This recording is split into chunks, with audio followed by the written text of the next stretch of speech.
Welcome to Sunil Chemistry Zone.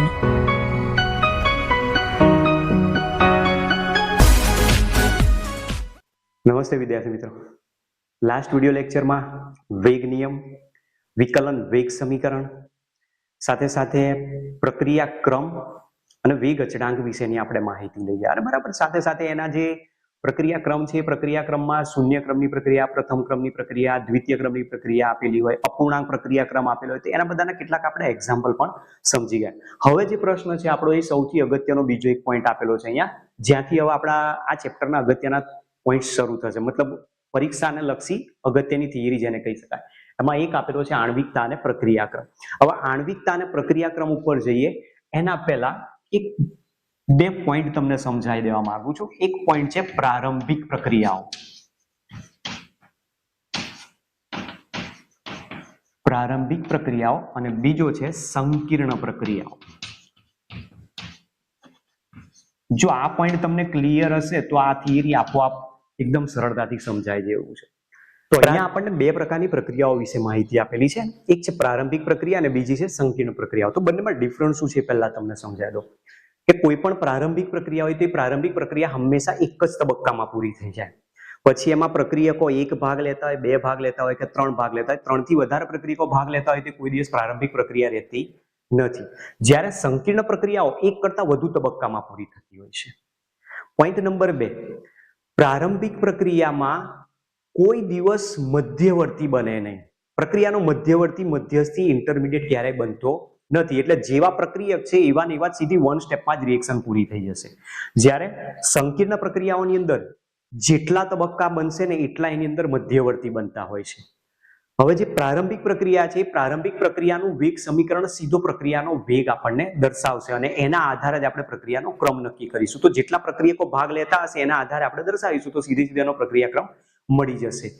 પણ જ્યારે સંકીર્ણ પ્રક્રિયાઓની વાત આવે તો સંકીર્ણ પ્રક્રિયાઓમાં જેટલા પણ તબક્કામાં પ્રક્રિયાઓ થતી હોય એમાંથી કોઈ એક તબક્કો એવો મળશે કે જે સૌથી ધીમો તબક્કો હશે, બાકીના એના કરતા ઝડપી હશે જોવા મળતા.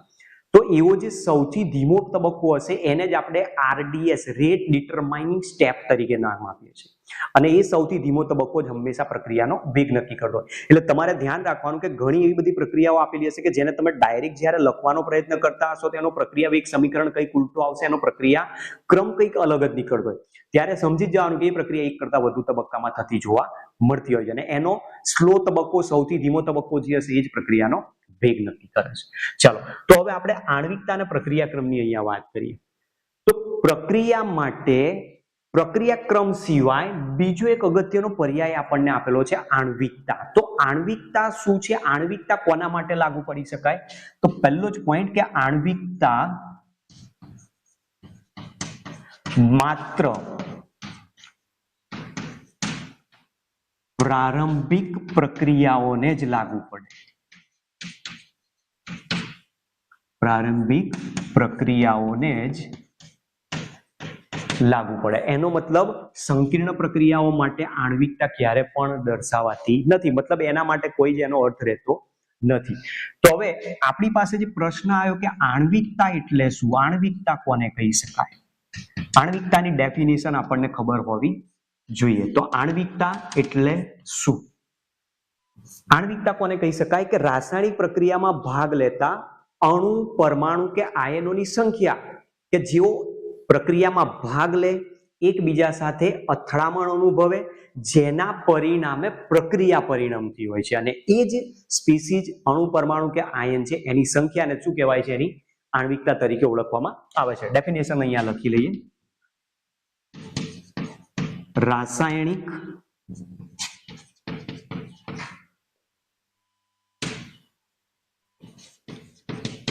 પ્રક્રિયામાં ભાગ લેતા પરમાણુઓ, આયનો અથવા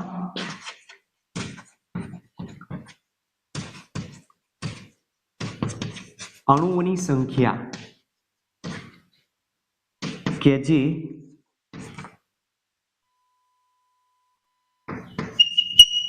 એકબીજા સાથે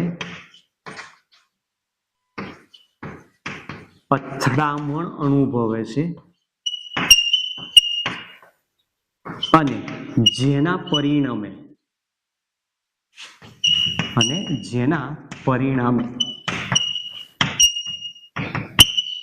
પ્રક્રિયા પરિણમે છે.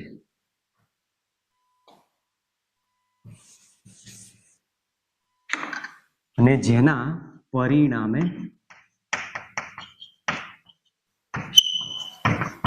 પ્રક્રિયા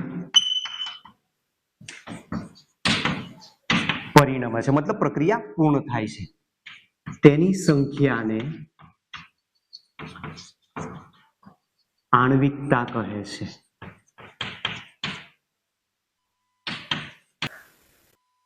આણ્વિકતા, જેને આપણે મોલેક્યુલારિટી તરીકે નામ આપીએ છીએ. તો આ પહેલો આપણી પાસે વ્યાખ્યાની હોવી જોઈએ. બરાબર છે કે પ્રારંભિક પ્રક્રિયાઓને જ આણ્વિકતા લાગુ પાડી શકાય છે, સંકીર્ણ પ્રક્રિયાઓ માટે આણ્વિકતા લાગુ પાડી શકાતી નથી. તો આણ્વિકતા એટલે શું? તો જે પણ રાસાયણિક પ્રક્રિયા છે, રાસાયણિક પ્રક્રિયામાં ભાગ લેતા અણુ, પરમાણુ કે આયનોની સંખ્યા કે જે એકબીજા સાથે અથડામણ અનુભવે છે, જેના કારણે પ્રક્રિયા પૂર્ણ થાય છે અથવા પ્રક્રિયા પરિણમે છે, તો તેની સંખ્યાને આપણે એની આણ્વિકતા કહીએ છીએ. હવે આણ્વિકતાની દ્રષ્ટિએ 3 પ્રકારની પ્રક્રિયાઓ જોવા મળી શકે આપણને: એક આણ્વિક, દ્વિઆણ્વિક અને ત્રિઆણ્વિક. તો પહેલી છે એક આણ્વિક પ્રક્રિયા.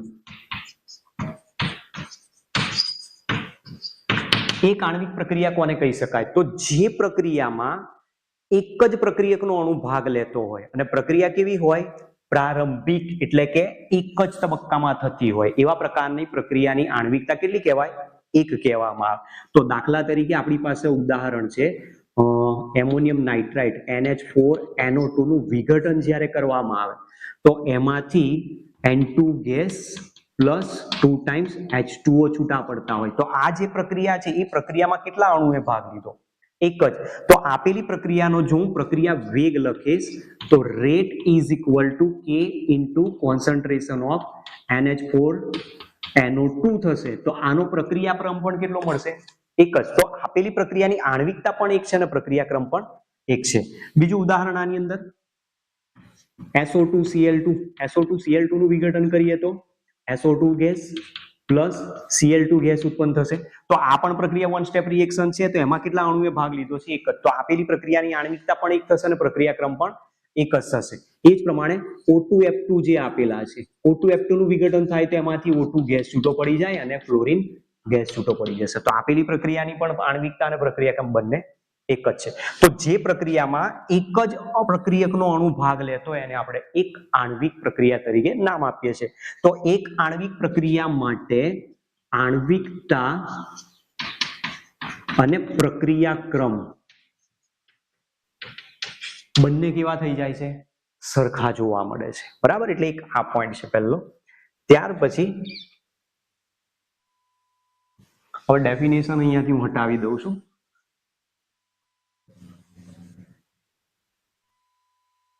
તમારે જે કંઈ લખવાનું હોય, નોંધ કરવાની હોય, સ્ક્રીનશોટ લઈ લેવાનો અથવા તો પછી વિડીયો પોઝ કરીને લખી લેવાનો. બરાબર છે. ચાલો, ત્યાર પછી દ્વિઆણ્વિક પ્રક્રિયા કહે છે. શબ્દ પરથી જ ખબર પડી જાય. દ્વિઆણ્વિક પ્રક્રિયા. તો દ્વિઆણ્વિક પ્રક્રિયા કોને કહી શકાય? જે પ્રક્રિયાઓમાં પ્રક્રિયકના 2 અણુ ભાગ લેતા હોય અને એ પ્રક્રિયા એક જ તબક્કામાં પૂર્ણ થતી હોય તો એને આપણે દ્વિઆણ્વિક પ્રક્રિયા તરીકે નામ આપીએ છીએ. દાખલા તરીકે આનું ઉદાહરણની જો વાત કરીએ તો 2 મોલ HI નું જે વિઘટન થાય છે, બરાબર, ઉષ્મીય વિઘટન કરીએ છીએ અહીંયા. તો જ્યારે વિઘટન થાય ત્યારે એમાંથી H2 ગેસ પ્લસ I2 છૂટા પડી જતા હોય છે. તો આ જે પ્રક્રિયા આપેલી છે એ પ્રક્રિયાનો જો પ્રક્રિયા વેગ લખીએ તો પ્રક્રિયા વેગ બરાબર K into concentration of HI નો સ્ક્વેર મળશે. તો આપેલી પ્રક્રિયા માટે n નું મૂલ્ય કેટલું છે? 2. આણ્વિકતા કેટલી છે? આણ્વિકતા પણ કેટલી છે? 2. તો મતલબ બંનેની વેલ્યુ કેવી થઈ ગઈ? એક સરખી. બરાબર. તો જે આપણી પાસે આણ્વિકતા દર્શાવી છે એમાં જે પ્રારંભિક પ્રક્રિયાઓ છે, પ્રારંભિક પ્રક્રિયાઓ માટે આ વસ્તુ સમજાય છે. પ્રારંભિક પ્રક્રિયાઓ માટે આણ્વિકતા અને પ્રક્રિયાક્રમ હંમેશા સરખા જોવા મળે છે. ત્યાર પછી ત્રિઆણ્વિક પ્રક્રિયા. ત્રિઆણ્વિક પ્રક્રિયા કોને કહી શકાય? કે જે પ્રારંભિક પ્રક્રિયાઓમાં પ્રક્રિયકના 3 અણુ ભાગ લેતા હોય તેને પ્રારંભિક પ્રક્રિયા, તેને ત્રિઆણ્વિક પ્રક્રિયા કહીએ છીએ.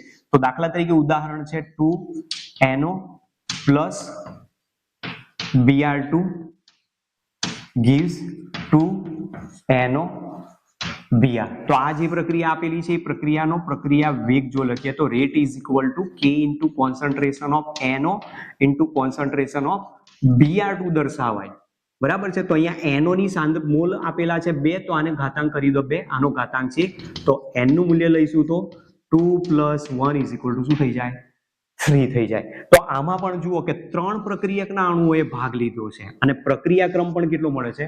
3 જ. તો આવી જે પ્રક્રિયા છે એને આપણે ત્રિઆણ્વિક પ્રક્રિયા તરીકે ઓળખીએ છીએ. અને 3 કરતા વધુ પ્રક્રિયકના અણુઓ ભાગ લે અને એ પ્રક્રિયા પ્રારંભિક હોય એવું ક્યારેય શક્ય બનતું નથી. તો એવી પ્રક્રિયાઓ કયા શેમાં ગણવામાં આવે છે? સંકીર્ણ પ્રક્રિયાઓમાં ગણવામાં આવે છે. તો સંકીર્ણ પ્રક્રિયાઓ માટે આણ્વિકતાનો પછી કોઈ જ પ્રકારે અર્થ રહેતો નથી. બરાબર છે. આ પોઈન્ટ સમજાયો છે. હવે જુઓ, હવે તમારે જે બીજો પોઈન્ટ સમજાવું છું એને ખાસ ધ્યાન રાખજો કે સંકીર્ણ પ્રક્રિયાઓ કઈ. તો આપણે કીધું કે પ્રક્રિયા એક કરતા વધુ તબક્કામાં થતી હોય, એક કરતા વધુ મધ્યસ્થી બનતો હોય, મતલબ કે મધ્યવર્તી બનતો જ હોય, જેને આપણે કહીએ છીએ.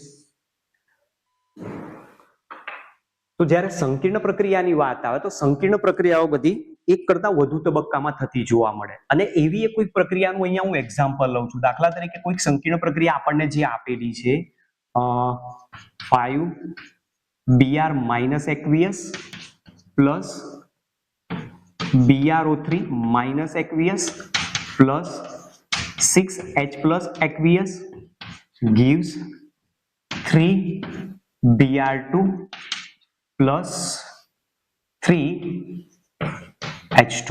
બરાબર. આ રીતની પ્રક્રિયા આપેલી છે. જો હવે એ રીતે જો જોવા જઈએ તો આ પ્રક્રિયાનો જો પ્રક્રિયા ક્રમ લખવા જઈએ તો પ્રક્રિયાનો ક્રમમાં પ્રક્રિયક અહીંયા આના 5 મોલ લીધા છે, આના 1 મોલ લીધા છે, આના 6 મોલ લીધા છે. મતલબ પ્રક્રિયા કેટલા ક્રમની હોવી જોઈએ? 12 ક્રમની હોવી જોઈએ. અને એકચ્યુઅલી પ્રક્રિયાઓ 3 કરતા વધુ પ્રક્રિયાક્રમ દર્શાવતી બહુ જ રેર કેસમાં બી જોવા મળે છે. સાથે સાથે અહીંયા જે પ્રક્રિયકોએ ભાગ લીધો એમાં તમે જુઓ ટોટલ 12 આયનોએ ભાગ લીધો અને એ 3 કરતા વધુ જો ભાગ લેતા હોય તો એને આપણે સંકીર્ણ પ્રક્રિયા કહે છે. સંકીર્ણ પ્રક્રિયા માટે આણ્વિકતાનો કોઈ અર્થ રહેતો નથી. જ્યારે આ જે પ્રક્રિયા આપેલી છે એ પ્રક્રિયા એક કરતા વધુ તબક્કામાં થાય છે અને એનો જે ધીમો તબક્કો છે એના આધારે જે પ્રક્રિયા વેગ લખાય છે એ Br minus concentration of BrO3 minus into concentration of H+ નો સ્ક્વેર છે. તો મતલબ આ પ્રક્રિયા માટેનો જે પ્રક્રિયા ક્રમ ઘાતાંક 1 છે, 1 છે, 2 છે, તો 1 + 1 + 2 ઇઝ ઇક્વલ ટુ કયા ક્રમની પ્રક્રિયા છે? આ ચતુર્થ ક્રમની પ્રક્રિયા આપેલી છે. આ એક MCQ તમારે એક્ઝામ માટે ધ્યાન રાખવાનું છે કે આપેલી પ્રક્રિયા જે આપેલી છે એ પ્રક્રિયાની પ્રક્રિયા ક્રમ કેટલો થાય છે? તો 4. પણ આણ્વિકતા ક્યારેય આના માટે લખી શકાય નહીં. બરાબર. ત્યાર પછી આપણને બીજો એક પોઈન્ટ બી સમજાયો છે H2O2 નું વિઘટન જે છે. H2O2 નું વિઘટન આલ્કલાઇન માધ્યમમાં કરવામાં આવે છે, આયોડાઇડની હાજરીમાં. તો આલ્કલાઇન માધ્યમ જ્યારે લેવામાં આવે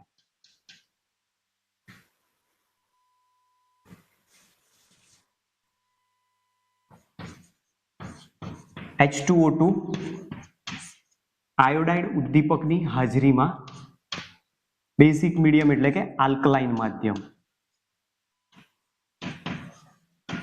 આલ્કલાઇન માધ્યમમાં જ્યારે આનું વિઘટન કરવામાં આવે તો એમાંથી 2 મોલ H2O મળે છે, સાથે સાથે 1 મોલ ઓક્સિજન વાયુ છૂટો પડી જાય છે. હવે આ જે પ્રક્રિયા આપેલી છે એ પ્રક્રિયા તમે આમ જોશો તો તમને દ્વિતીય ક્રમની આના પરથી ખબર પડી જાય. પણ આ પ્રક્રિયા એક સંકીર્ણ પ્રક્રિયા મતલબ એક કરતા વધુ તબક્કામાં થાય છે.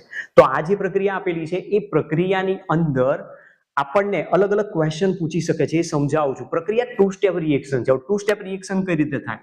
તો જે પહેલો તબક્કો છે એમાં H2O2 સાથે આયોડાઇડ આયન પ્રક્રિયામાં ભાગ લે અને જ્યારે પ્રક્રિયામાં ભાગ લે ત્યારે એમાંથી પહેલા H2O અને IO માઇનસ બનાવે અને આ જે IO માઇનસ છે એ જ પ્રક્રિયા મધ્યથી એટલે કે ઇન્ટરમીડિયેટ કહેવાય.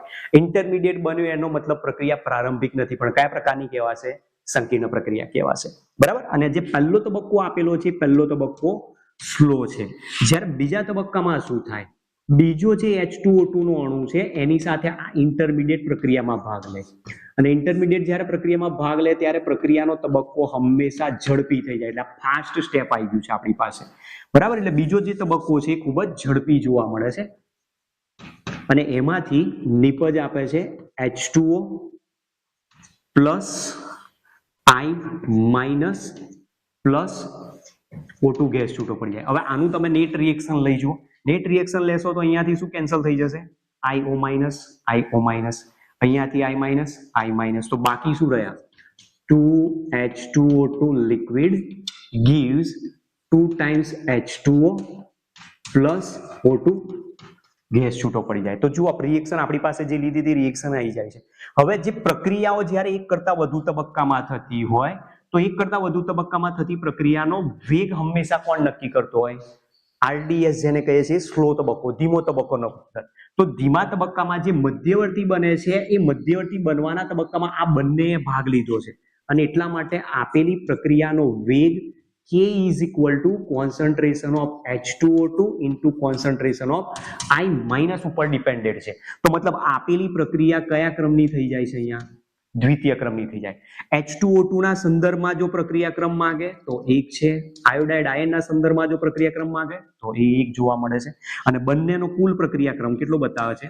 દ્વિતીય ક્રમની પ્રક્રિયા બતાવે છે. બરાબર. તો આ આપણને સંકીર્ણ પ્રક્રિયાઓ અને જે પ્રારંભિક પ્રક્રિયા વચ્ચેનો ડિફરન્સ છે એના વિશેનું ઉદાહરણ અહીંયા સમજાવેલું છે.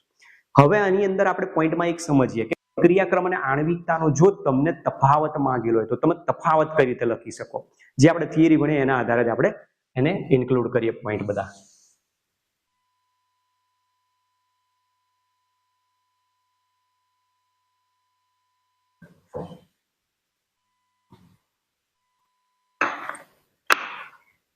તો જુઓ તફાવત મારે દર્શાવવો હોય અહીંયા લઈશું આપણે પ્રક્રિયાક્રમ,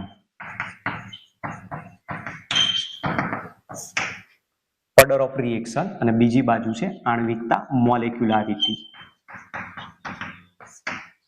કયા કયા પોઈન્ટ આવી શકે? નંબર 1, પહેલા જેની તમે ડેફિનેશન આપી શકો, વ્યાખ્યા. પ્રક્રિયાક્રમની વ્યાખ્યા શું છે? પ્રક્રિયાક્રમ કોને કહેવાય? કે પ્રક્રિયા વેગ સમીકરણમાં રહેલા પ્રક્રિયકોની સાંદ્રતાનો ઘાતાંક જે દર્શાવેલા છે એ ઘાતાંકોના કુલ સરવાળાને તેનો પ્રક્રિયાક્રમ કહી શકાય. અને એ જ પ્રમાણે તમે આની પણ વ્યાખ્યા આપી શકો છો, આણ્વિકતા. તો આણ્વિકતા કોને કહીએ છીએ આપણે? કે રાસાયણિક પ્રક્રિયામાં ભાગ લેતા પ્રક્રિયકના અણુ, પરમાણુ કે આયનોની સંખ્યા કે જે એકબીજા સાથે અથડામણ અનુભવે છે જેના કારણે પ્રક્રિયા પરિણમે છે તેને સંખ્યાને જ આપણે એની આણ્વિકતા કહીએ છીએ. નંબર 2, બીજો પોઈન્ટ આમાં શું લખી શકીએ આપણે?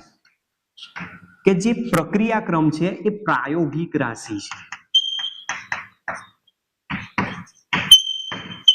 તમે પ્રયોગ કરશો, પ્રયોગ ઉપરથી પ્રક્રિયાનો વેગ નક્કી કરશો ત્યારે પ્રક્રિયા વેગ સમીકરણ ઉપરથી તમને એની વેલ્યુ મળશે. જ્યારે આણ્વિકતા સૈદ્ધાંતિક રાશિ છે. તમે જોઈને જ કહી શકશો કે આપેલી પ્રક્રિયા વન સ્ટેપ રિએક્શન છે તો વન સ્ટેપ રિએક્શન જો આપેલી હોય તો વન સ્ટેપ રિએક્શનમાં આપણે કઈ રીતે એની આણ્વિકતા નક્કી કરી શકીએ? ડાયરેક્ટ સીધી 1, 2 અથવા 3 તમે કહી શકો છો. પોઈન્ટ નંબર 3, પ્રક્રિયાક્રમનું મૂલ્ય 0, પૂર્ણાંક કે અપૂર્ણાંક હોઈ શકે.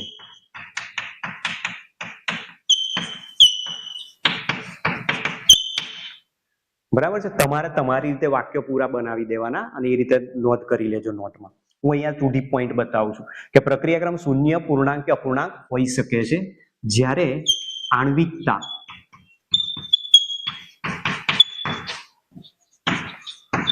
શૂન્ય કે અપૂર્ણાંક હોઈ શકે નહીં.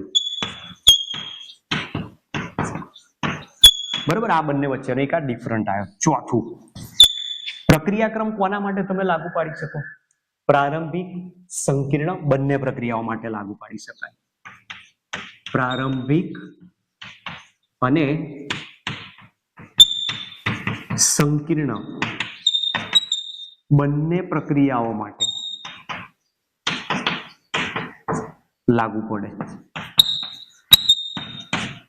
જ્યારે આણ્વિકતા કોના માટે લાગુ પડે? માત્ર પ્રારંભિક પ્રક્રિયાઓ માટે. માત્ર પ્રારંભિક પ્રક્રિયા માટે લાગુ પડે. સાથે સાથે આપણે એક પોઈન્ટ અહીંયા બી જોઈએ કે આણ્વિકતા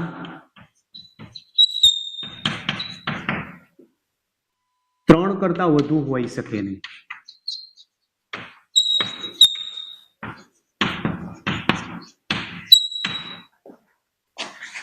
અને અહીંયા હું લખી શકું પ્રક્રિયાક્રમ. પ્રક્રિયાક્રમ 3 થી વધુ હોઈ શકે છે.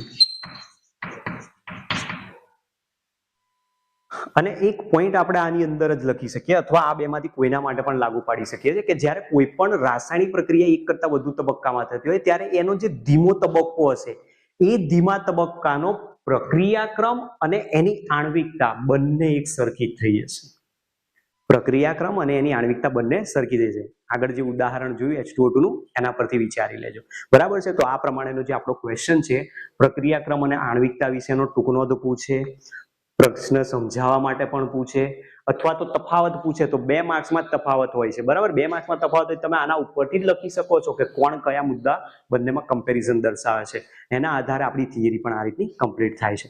મળીએ હવે પછીના નેક્સ્ટ વિડીયો લેક્ચરમાં, જેમાં હવે પછી જે આપણે શરૂ કરવાના છીએ પોઈન્ટ આપણી બીજી અગત્યની થિયરી છે શૂન્ય ક્રમની પ્રક્રિયા માટેનું સંકલિત વેગ સમીકરણ, વેગ અચળાંકનું સૂત્ર તારવવાનું છે અને વેગ અચળાંક અને અર્ધાયુષ્ય સમય વચ્ચેનો બંનેનો રિલેશન શું છે એનું સૂત્ર તારીશું, જેના આધારે આપણે દાખલાઓ જ્યારે પૂછાતા હોય તો દાખલાનું સોલ્યુશન કરી શકીએ છીએ. મળીએ નેક્સ્ટ વિડીયો લેક્ચરમાં.